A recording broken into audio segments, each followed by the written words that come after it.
I wouldn't mind buying a house for a quid. Trying to get a house in a minute has absolutely ruined me.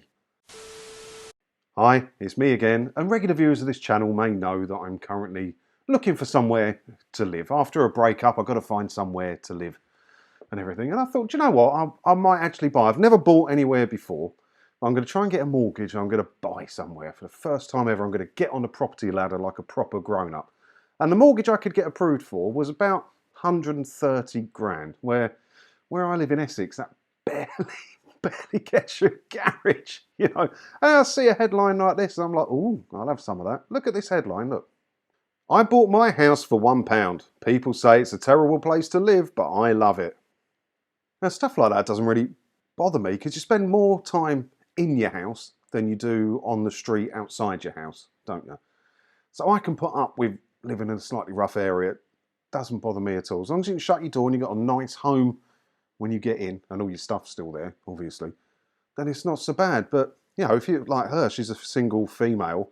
Well, like my mum, for instance, she lives in Clacton. I'm with my mum at the minute. I'm in Clacton right now, sitting in Clacton. And she goes out, she goes to play bingo. She's an old girl, and she goes to play bingo on a Sunday night. And she gets out like 10 o'clock and she wants to ride her bike and walk back. It's only like 5 minutes. I'm like, oh, no, I don't know. Maybe you should give me a call, mum, and I'll come pick you up, eh? Because it's a bit dodgy in some areas. But it doesn't bother me, really. Not a tough guy or anything, but it's like I can run quite fast when required. Do you know what I mean? And like I said, the mortgage I got approved for was 130k, and I need to live like near Chelmsford, really, because that's where all my stuff is and all my friends are and where I was brought up. But 130k in Chelmsford doesn't even get you much of a studio flat. And I grew up in Malden, for instance. So I thought, oh, I'll have a look at Malden. Have a look there. A new build, one bed flat, £230,000. What has happened to property prices? You know, it's not that you can't get somewhere for 130 in Essex. I mean, down here in Clacton, I found a couple of nice two-bed flats I could have got. I even found in Jaywick, on the main road that goes through Jaywick, a 3-bed semi-detached house with a big garden and a big garage. Blinding. I genuinely would have bought that. Someone beat me to it. I hadn't had my mortgage paperwork and all that done, so I couldn't get an offer in.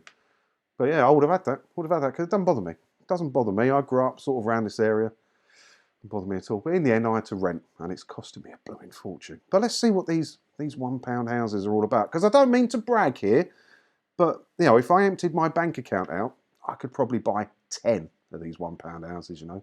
I'm not showing off. Stoke-on-Trent Council sold 33 properties with buyers taking out £30,000 loans from the local authority to do them up. I don't like the sound of that bit. Let's read on. Anna Francis was one buyer who got her hands on a budget home and moved in during the first phase of this scheme. There was lots of boarded up properties, and even when we moved in, which was 8 years ago now, my next door neighbour's house was boarded up. Across the road was a burnt out property. Around us there were loads of derelict properties. Because the houses were due to be demolished, they were emptied out. It was an empty shell, no electric, no plumbing. They had to put all of that back in most of the properties. The £1 project was launched after a planned renovation scheme to clear the houses and replace them with new homes was scrapped. So fair play to Stoke-on-Trent Council there. So it was a bad road with loads of boarded up houses. I mean, you see it in some cities, don't you? Boarded up houses, bit of a rough road, and they were just going to knock it flat and start again from scratch, but they decided to help first-time buyers and stuff like that. So the houses were completely and utterly gutted out. 30 grand doesn't seem like it would do it, does it? Wiring, plumbing, plastering, chuck a kitchen in, chuck a bathroom in on 30 grand. Yeah, it seems like it's pushing it a bit, doesn't it? It does seem like it's pushing it a bit.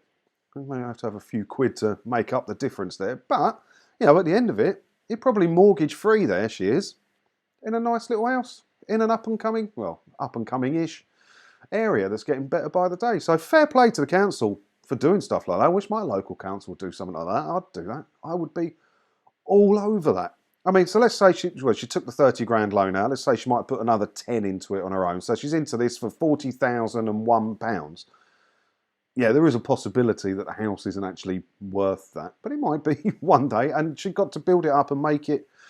She's got to build it up and make it her own. I think it's quite a good scheme. And there's plenty of areas, isn't there, where something like this could happen. And you hear all these things about the Italian €1 houses and stuff like that in the pokey little villages, which are no good to anybody. That's why no one wants to live there. But, you know, city centres, yeah.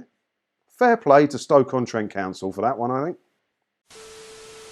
Although there is the possibility that maybe I just think it's a good idea because I've been absolutely rinsed out by trying to find housing. I haven't lived on my own for ages because normally you share everything, share the rent and everything, don't you? Now I've got to do it on my own. The rent on my new place is nearly 900 quid a month. It's gonna kill me. It's gonna happen. I'm gonna be beans on toast for the year or two that I'm in there, I reckon. I'm gonna try and save up as much as I can to get a bigger deposit so that I can actually, my next move I will try and buy something. But I was just reading the last bit of this and it seems like some money may have changed hands in the council. Look at this bit. The new owners took out 10-year loans for 30 grand to pay the council back for the work. So the council were getting interest for 10 years, which is a nice little touch. Nice little touch for them. I mean, did you have to take the loan or could you use your own 30 grand? I bet you had to take the loan as part of the deal. But this is the bit that done me, look. The work was done by Kia Stoke, who conduct repairs and home improvements for more than 19,000 council properties. Yeah, that's a cheeky little thing, isn't it? So you've got to use Kia Stoke, the council-approved renovation company. Can't use your own. And Kia Stoke definitely didn't. Do you know what I mean? There's no money's changed hands there on that. Not that I'm accusing anyone of anything, but you know, you should be able to use whatever company you want if it's going to be your property, right? Or is it still going to be owned by the council? You just have to pay rent on it or something like that. So something sounds a bit dodge there, but still a cool scheme. And if it was available down here in Essex, yeah, I'd be all over that. What do you think? I think there's might have been some backhanders somewhere. Not that I'm accusing anyone of anything, of course.